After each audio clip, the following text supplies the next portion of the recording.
it's a generational thing. People that are in their 70s and 80s and 90s, we're barely touching the surface of being a generation or a society coming out of COVID that feels comfortable saying, oh, I have depression, I'm suffering. There's no way that somebody sitting in assisted living or anything like that would ever feel like it's okay. So it's so sad because they're really suffering in silence because they can't speak up because they were taught it's not okay. Hey y'all, this is Kosta, and today I'm here with my guest, Meghan Judge, host of Judging Meghan, a podcast created with the mission of ending the stigma surrounding mental health and trauma. Today we're talking about aging and our mental health crisis. So Meghan, we get this question all the time. Are changes in personality and behavior a normal and expected part of aging? Well, first of all, thank you so much for having me on. To answer your question, yes, I think so. I think that as we age, there's so many things that are great about aging. The bad part is we don't physically look the same as we did in our 20s. And then as we go on, we look worse and worse. But the best part is the wisdom and the knowledge that we inevitably, hopefully have, and life learned lessons by the time we're older. But I do think the amount of wisdom that we inherently have by the time we're older is, that's, I believe, a good change and something that, people, the elderly should be glorified for that. I know for me personally, I have found that being around older people is something that I love doing. Absolutely. I actually take this lady to Mass every Sunday. I'm Catholic, so I go to Mass. Nice. And she's 89. Her name's Pat. And I just love hearing her stories. She has so many amazing stories, and I think a lot of times people are afraid of learning about people that might be have come from a different generation, and they're maybe scared off because they're going to say the wrong thing. They're people just like we're people. Absolutely. I think we don't give, I think that we just don't give seniors, people that are elderly, enough credit. And, they have so much to offer, so much wisdom. And we discredit them, like you're saying, we just kind of discount their worth, and we don't take the time to build relationships with them because they may not be on the same pace, essentially, that we are on. And that's sad because they've already got so much life experience and have lived through so many things, struggles, etc. I mean, if you think about it, people that are CEOs of major companies are usually identified for their skills, but more importantly for their experience. And when it's not someone in a position of power and influence and they're, over the age of 65, then it's like, oh, well, they don't know what they're talking about, or they're stuck in the old times, and the world's new and shiny, and what can they do to contribute to the narrative? So I think you're absolutely right. I think too, as a society, we're so ageist, and it's a major issue. I think that what we all need to remember is, we could be in our 30s and 40s and 50s and even 60s and be successful and taken seriously in the world or in the business world. And then it's like you're kind of thrown out to pasture and you're expected to sit in front of a TV and play golf. Yeah, exactly. And that's not crazy. That's not fair. People should not have earned where they're supposed to go backwards and be an infant again. I find that my friend or the people that I know that are, maybe at the end of their life, including my own mom, who's in her late 70s. Yes, she might tell me a story 3 times, or they're a little slower to, they can't do the same things physically that we can do. But you wouldn't get mad at your kids if they did that, exactly. Right? It's such a good point. Anyways. Yeah. So Meghan, what are the signs that someone might have a mental health condition that should be addressed? I mean, that is a great question. I don't have an answer for that. Honestly, you don't look at what happened yesterday. You know, I mean, it was so sad all day with the Twitch, the dancer and producer that committed suicide. So that's what happened to him. It was it was a gunshot. Suicide. It was a gunshot wound to his head. Oh my gosh! And he was only 40 years old. 40 years old. Completely I mean, I know me personally, I was so upset all day yesterday because we really are way too into Instagram. Everybody knows that, but I would follow Instagram and his family and his wife, and they were so happy, and I loved watching their dancing, and he was always smiling. And my point is, you just never know. How do you know that somebody is suffering with their mental health? I personally was diagnosed with complex PTSD stemming from my childhood, a lot of trauma I went through. And that was a few years ago.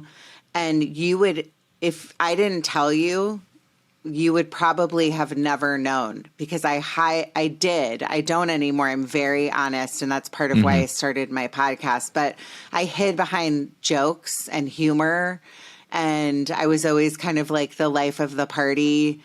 So that question is so hard to answer, because you really don't know, unless you're somebody with a case of bipolar and it's right, or severe schizophrenia or something. Severe schizophrenia. Yeah. Or you wouldn't even know it if somebody was suffering with major depressive disorder a lot of times.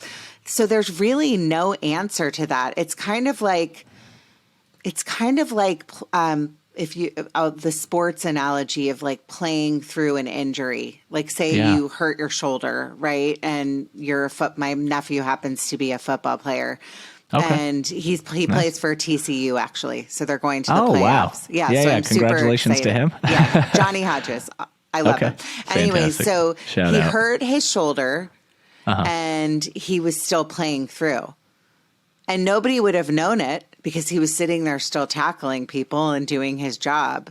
Well, it's the same thing with our brains. We have the capability as humans to hide so much because this massive organ isn't really you're not wearing a cast on it. You just don't know. Right. Yeah. And I think you said it really well when you were talking about social media and projecting that image, while at the same time you said the most important thing in your journey was coming out and speaking about it, about talking. And, I'm trying to put all this together because I knew Twitch had passed away. I just didn't know that he had committed suicide. I think so many people in our society, and honestly, this happens in the long-term care space often. People suffer in silence, and it's even more pronounced when you go into a nursing facility, when you're in an institution and that type of facility-based care. They suffer because they're isolated. They suffer because they don't want to be there. And I mean, when you take care of your mom, are there ever things that you notice that she may or may not do, in being a mental health professional, that you can see that and say, oh, I know what that is and I know how to fix it? Well, thankfully, my mom is she just turned 79. The woman does Pilates 5 days a week. And she looks like she's probably 60. She's in great health. The only thing that my mom really has going on is dementia happens to run in our family on both sides, which is very scary. But she's getting to that age. I mean, it's our physical bodies slow down. When we hit a certain age, we can't run, we can't do certain things a lot of times. Same thing with our minds. So if you're going to tell a story 3 times. So my mom is definitely not one that I really am worried about taking care of. I don't take care of her right now. She lives in Florida. I have 3 other siblings. They're closer to her. I've already said you can move to California when it's your time. But yeah, so I can't really answer the question about my mom in particular, but I can tell you, I can tell you just in general, having lived through my aunt suffering with dementia and slowing down and all of that stuff. I wasn't witnessing it, but I just know how hard it was for my sister to go through. And to touch on something you just said, getting help with your mental health. And I, by the way, am no professional. Like, I am somebody that does a mental health podcast because I decided a few years ago when I was at my lowest point, I wasn't going out that way. And instead of, I'm very upfront and honest with my own battles with suicidal ideations and all of that. I decided I was going to stay. And I picked myself up and I started a podcast without even really understanding what it was. And now best way to do it. Yeah. And now, that's what I do. And, I think going backwards a little bit, just to touch on what you said, it's a generational thing. People that are in their 70s and 80s and 90s, we're barely touching the surface of being a generation or a society coming out of COVID that feels comfortable saying, oh, I have depression, I'm suffering. Yeah. They don't, there's no way that somebody sitting in assisted living or anything like that would ever feel like it's okay. So it's so sad because they're really suffering in silence because they can't speak up because they were taught it's not okay. Right. So what you're saying is for the elderly population, these issues are even more pronounced, and then they're not going to talk about it. And so we need to be even more keen on finding ways to start these conversations and identifying tools. What strategies can be used to reduce the stigma around mental health in aging adults? And also, how can we empower our older generations to prioritize mental health? That is such a good question. I really think it's about, once again, educating them. And I think in the United States, we have so many uphill battles with mental health, obviously, with homelessness and all the things that go on, shootings, like everything we deal with in the United States. But I think with the elderly, we really need to have a system in place where they can have like free counseling and they can have like, it should just be normalized. We as a society would not have the issues that we have if we just made mental health one of the top priorities in our country. I was talking to a friend of mine and he worked for the state of Tennessee. So I'm based in Tennessee. He works for the state. And, we all know that anytime that you work for a government agency, you have fantastic health insurance, right? We were talking about him going to therapy, and he has to pay. First off, he can't find a therapist in his area. So most rural communities, small towns, don't have access to, a wide array of therapists or counselors for that matter. So he has to drive, probably it's about an hour and a half drive. He has to pay almost $100 per session out of pocket with insurance. And I asked him, I said, why not, make it free or like a $10 copay or something like that? And for some reason, that's not been a area that, healthcare in general has wanted to address. Well, I'll tell you something that infuriates me. So, that is very, very sad. There are resources I would highly recommend for people to look into something like BetterHelp. Yes, they're one of my sponsors, but I personally used BetterHelp because I was in therapy and my therapist was writing a book and kind of took a break. And I was like, if I'm going to be promoting a company, I'm going to try it myself.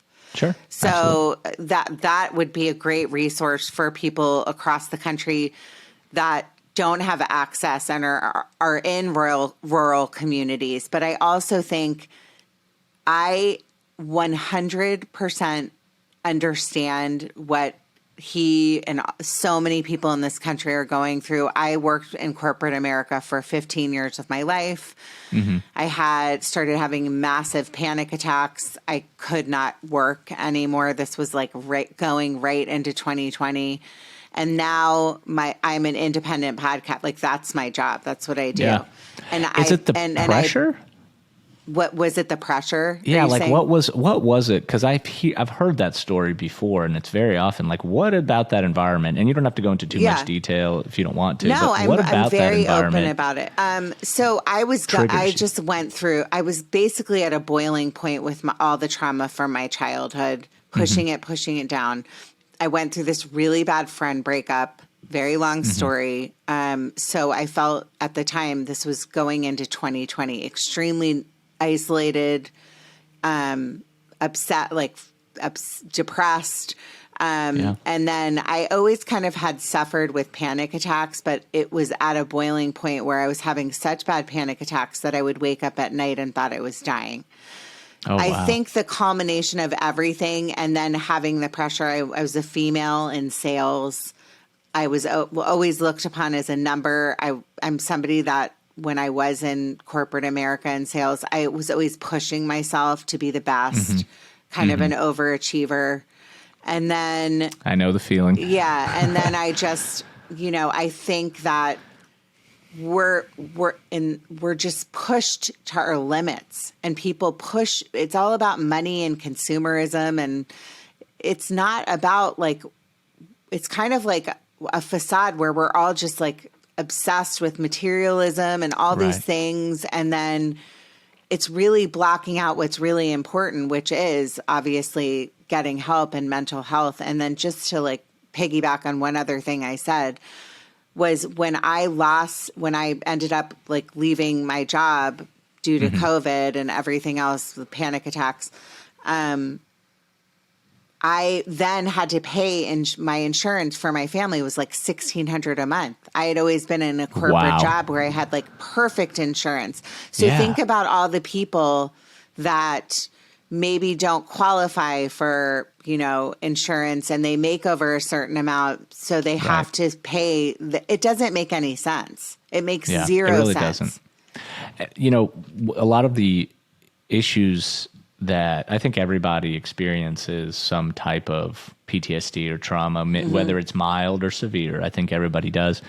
But I have been going to therapy for 6 years now. And I'll be honest, if that wasn't an outlet or an avenue, I don't know what would have happened. I answered so many underlying questions, I guess you could say, during therapy. And I see a lot of people suffering. And that's why I really am curious, when someone is resistant to seeking mental help, what do you tell that person?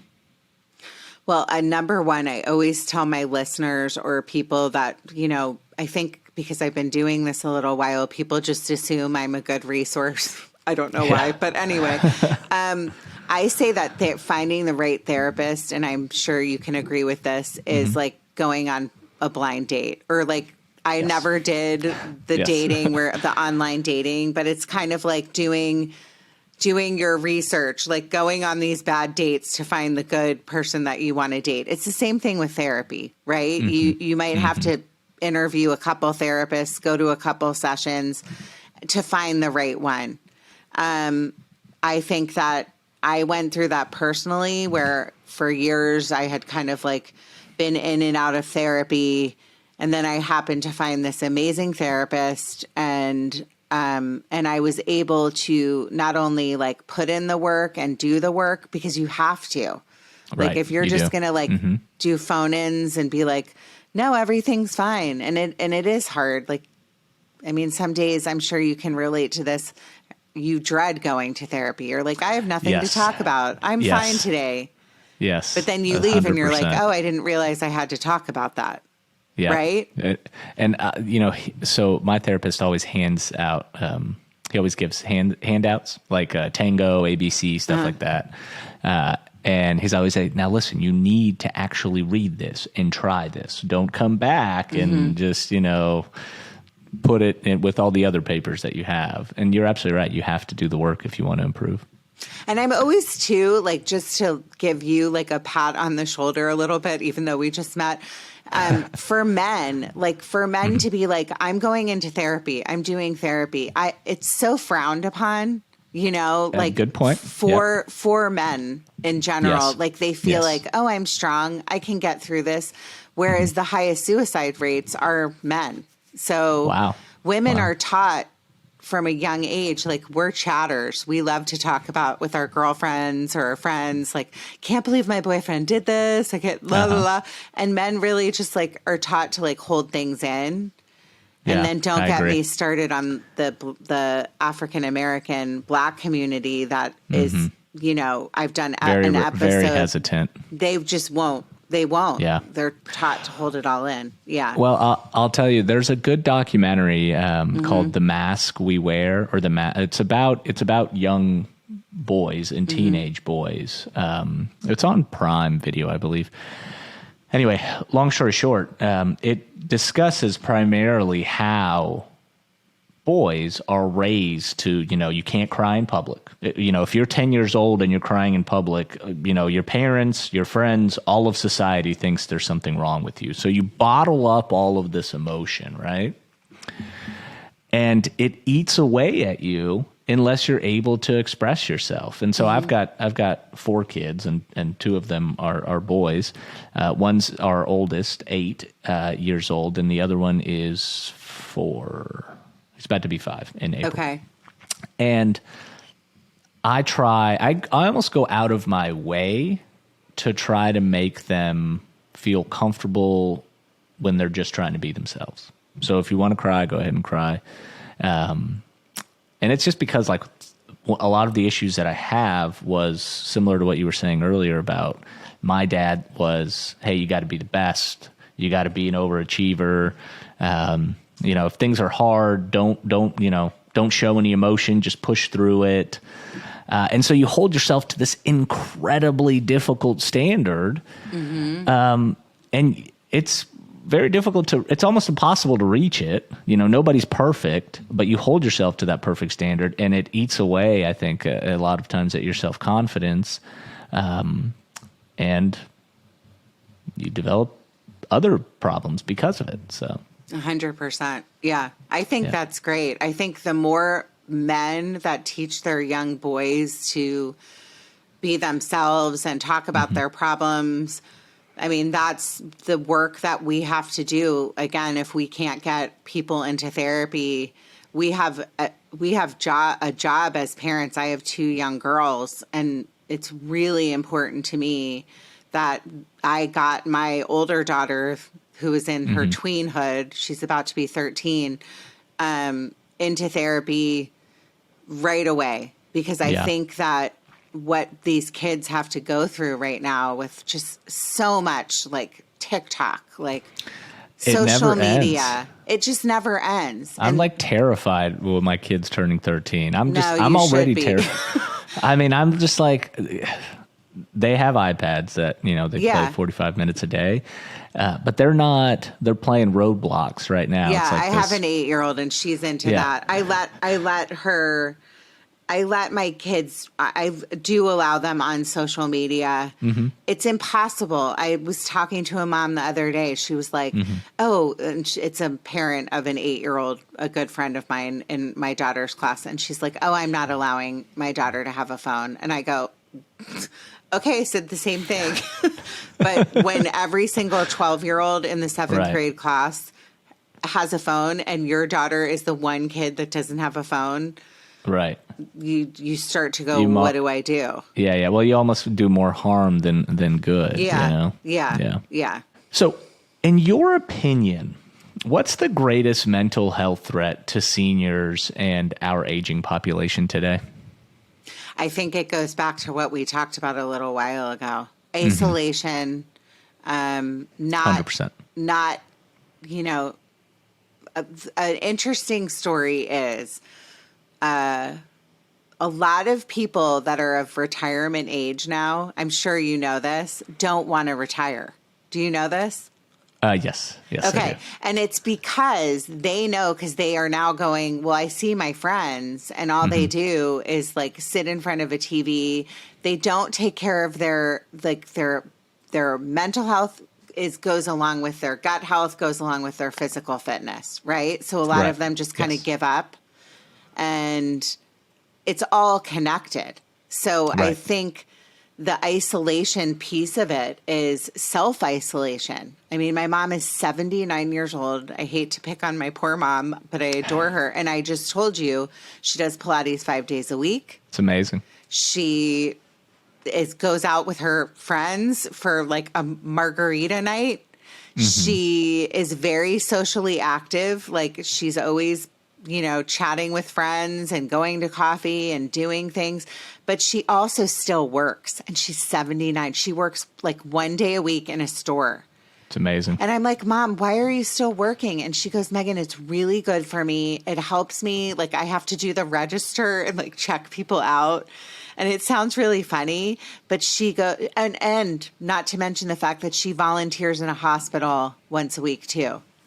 So she does kind of like a candy striper position, and goes and talks to patients. And that's what's helped my mom, stay not isolated, And so I think that's something that people really should think about as they age.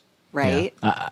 I think that you said it really well. Like people don't want to retire. It's almost like they throw up the white flag when they retire. It's like, okay, I'm out, I'm done.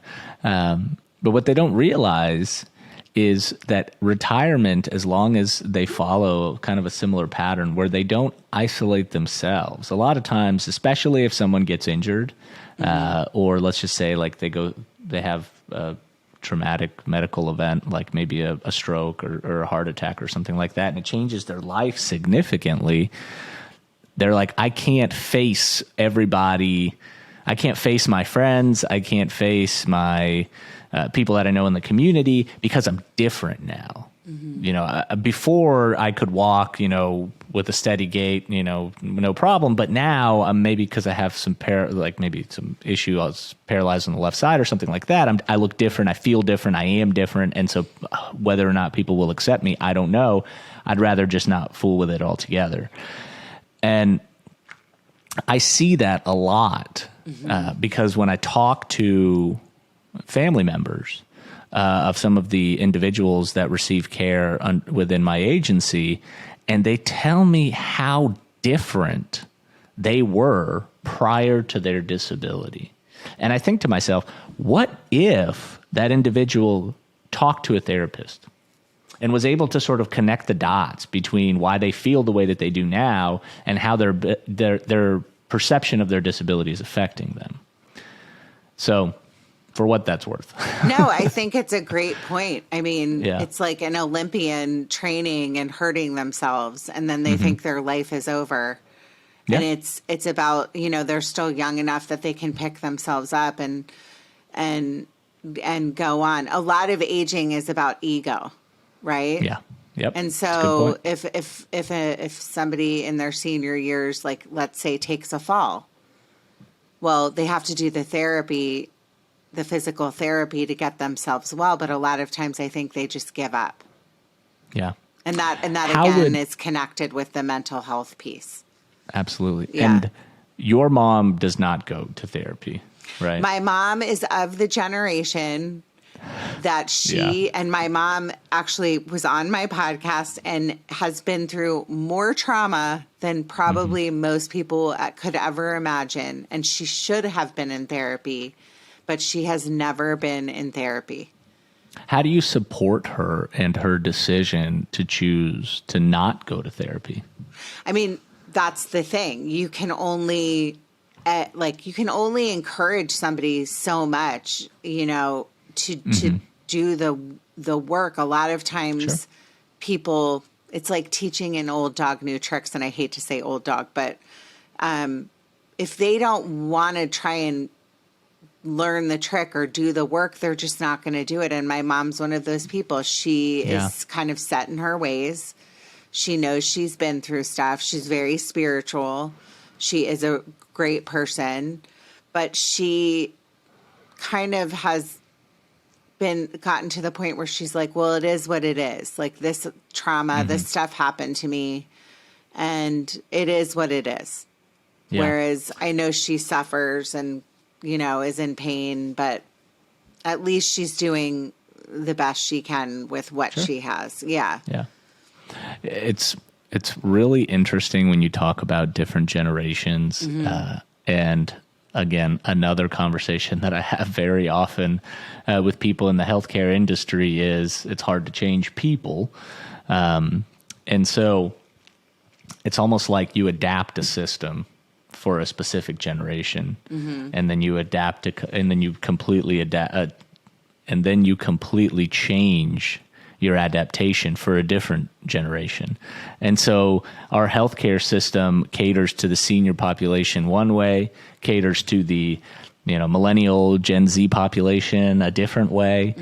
And I think a lot of it has to do with funding. And the reason that I bring that up is because, obviously people over the age of 65 qualify for Medicare.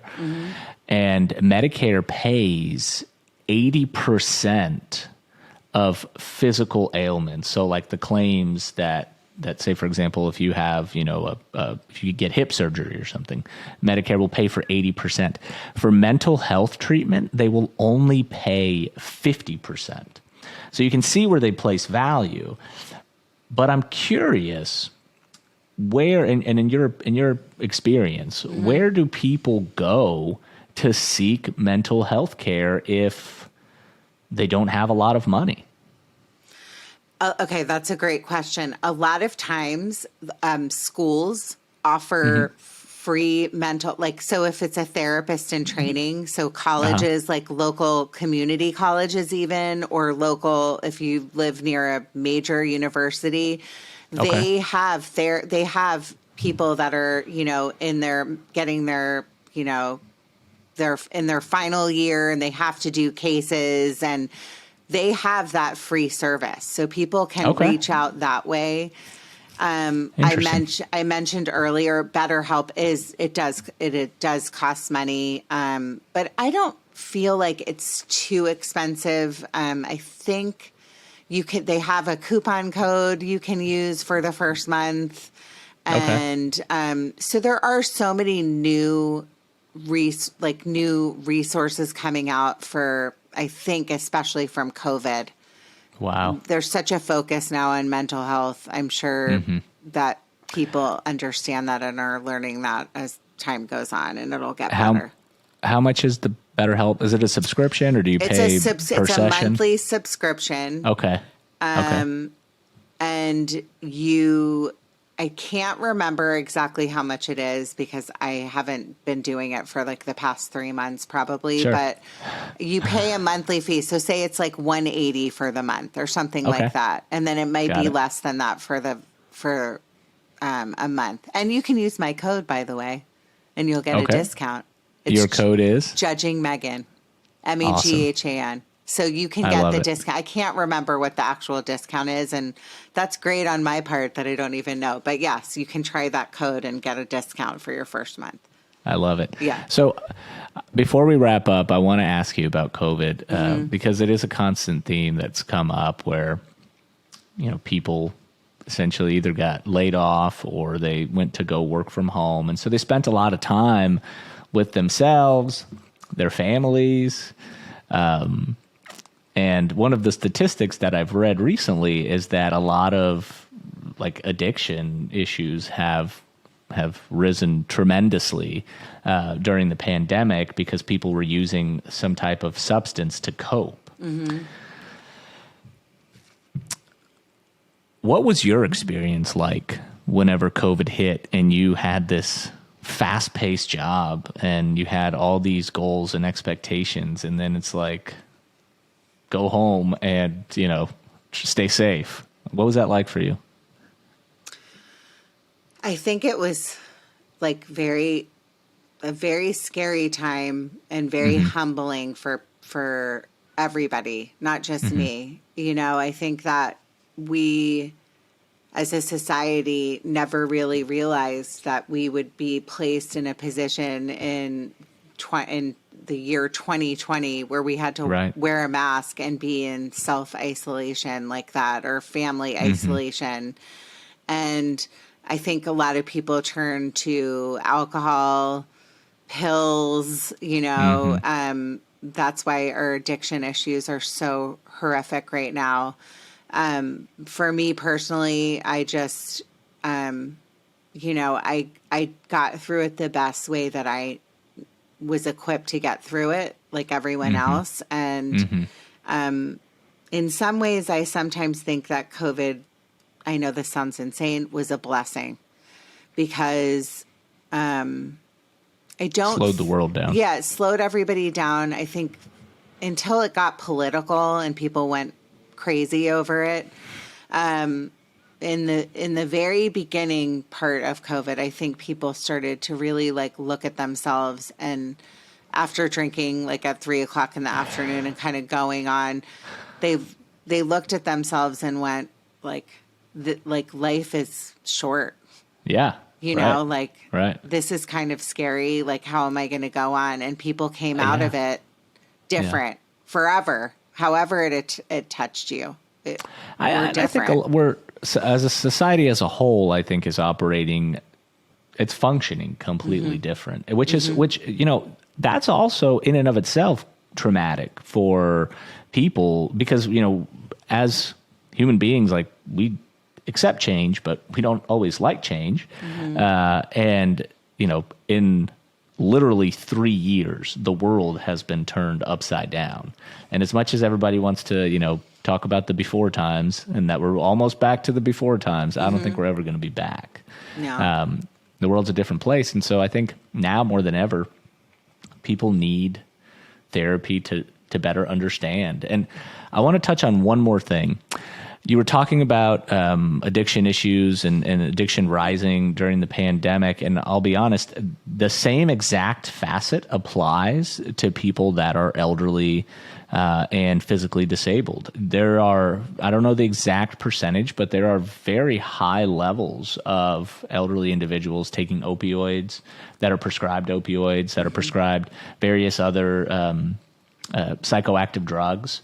And if you're not talking about your problems and you're going to use a substance to cope so you don't have to feel or talk about it, that's a very slippery slope. So 100%. And I think that it's funny you say that. So I took a break from alcohol I took 68 days. I know that's so random, Congrats. but I went till it was recently my birthday. So I didn't drink for 68 days. Yeah. And then I started going down the rabbit hole of what alcohol does to our bodies, and how crazy, we're right? basically putting ethanol in we're poisoning ourselves. Right. And how alcohol had been such a crutch for me, a form of escapism. But then when I stopped for that period of time, and I haven't gone back, I was a daily drinker. I'm very honest about that. I would drink wine every single night. I will never go back to that, because I think all it is the Band-Aid. Same thing for, you're talking about the elderly and how a lot of them are being administered pills and whatever else. It's a Band-Aid. And I feel like it's never too late for somebody to, if you just kind of open up that person, they really just want to talk. They really just want to know that somebody cares. Right? At the end of the day, that's all we as human beings really want, is to know that we matter, and our contribution to society matters, and our stories matter, and our lives matter, and what we've done in our lives matter. And that's really, at the end of the day, really what happens. And then a lot of times ego just gets in the way for everyone. Well, luckily the world is still malleable. We're still kind of trying to figure out what to do next after this whole pandemic. So I think this is about as best of a chance as we're going to get to convince people that there's a better way to do things. So 100%. Yeah. So we always like to end the show with a call to action. What's your best advice for anyone in the long-term care industry that is seeking to promote and prioritize their mental health, whether they be an industry professional, a caregiver, or a patient? Are you saying their own mental health?